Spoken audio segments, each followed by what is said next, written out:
Hey guys, just wanted to make a quick video on how to factory set a version 2 2015 Samsung Smartthings hub. As you can kind of see here, I have the new V3 hub, and I'm just begun doing the controller shift and moving everything over, and I got everything else off of it, so now I just want to reset this before I sell it or give it away. So let's take a look. So it's pretty easy to do. You just turn around your V2 hub and you'll notice that there is a little reset button in there. I'm gonna use this iPhone SIM card thing. I'm gonna put it in there. You're gonna hold it for about 30 seconds. It's going to start flashing yellow at the front. When it becomes solid yellow, you're going to let go. At that point, this LED here will go through a series of colors and changes for the next 10 minutes, and it should be reset. So let's go ahead and try that.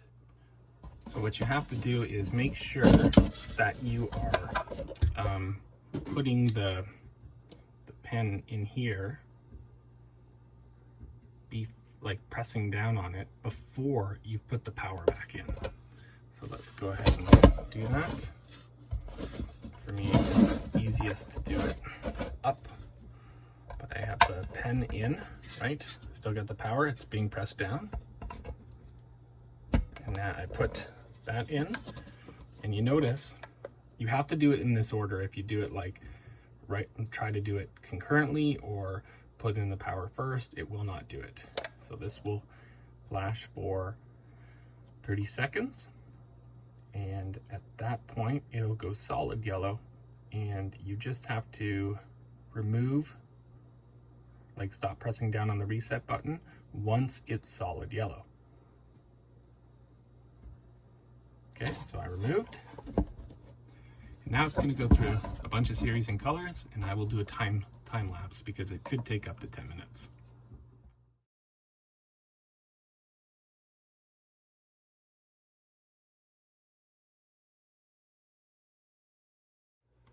So it was pretty simple. It didn't take 10 minutes like the documentation on Smartthings suggested. It was about 3 minutes.